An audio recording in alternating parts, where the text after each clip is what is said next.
తెలంగాణలో కొత్తగా 4 ఎయిర్పోర్టులు నిర్మించనున్నట్లు ముఖ్యమంత్రి రేవంత్ రెడ్డి వెల్లడించిన సంగతి తెలిసిందే. పొరుగునే ఉండే మహారాష్ట్ర, ఏపీ రాష్ట్రాల్లో బస్ డిపోల మాదిరిగా ప్రతి 150 కిలోమీటర్లకు ఓ ఎయిర్పోర్ట్ అందుబాటులో ఉందని చెప్పారు.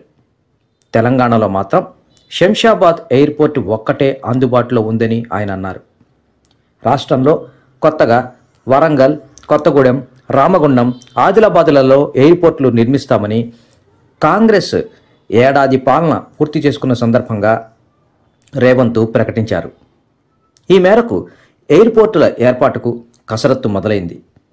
కొత్తగూడెం ఎయిర్పోర్టు గతంలోనే ప్రతిపాదించగా తాజాగా నాగార్జునసాగర్ ఎయిర్పోర్టు తెరపైకి వచ్చింది. కొత్తగూడెం నాగార్జునసాగర్ ప్రాజెక్టు పరిసరాల్లో ఎయిర్పోర్టుల నిర్మాణానికి అవసరమైన భూములను airport authority of India AAI survey బృందం గురువారం జనవరి 23, 2025న పరిశీలించింది. కొత్తగూడెం జిల్లా సుజాత నగర్ మండలం గరీబ్పేట, రామవరం గ్రామాలకు సమీపంలో 950 ఎకరాల స్థలాలను ఆ బృందం సభ్యులు పరిశీలించారు. కేంద్ర బృందానికి జిల్లా కలెక్టర్ జితేష్ వి పాటిల్ ఎయిర్పోర్టు ఏర్పాటు ప్రతిపాదన గురించి వివరించారు. అనంతరం కలెక్టరేట్లో సమావేశమై చర్చించారు. నాగార్జునసాగర్ ప్రాజెక్టు సమీపంలోనూ స్థలాలను పరిశీలించారు. ప్రాజెక్టుకు కుడివైపున విజయపురి సౌత్ వద్ద స్థలాన్ని ఏఏఐ బృందం సభ్యులు పరిశీలించారు. ఈ సందర్భంగా కేంద్ర బృంద సభ్యుడు మూర్తి మాట్లాడుతూ, కొత్త ఎయిర్పోర్టు ఏర్పాటైతే తెలంగాణలోని పర్యాటక కేంద్రాలు గణనీయంగా అభివృద్ధి చెందుతాయని అన్నారు. ఈ ప్రాంతాల్లో ఎయిర్పోర్టు ఏర్పాటుపై సాధ్యాసాధ్యాలను అధ్యయనం చేస్తున్నట్లు ఆయన చెప్పారు.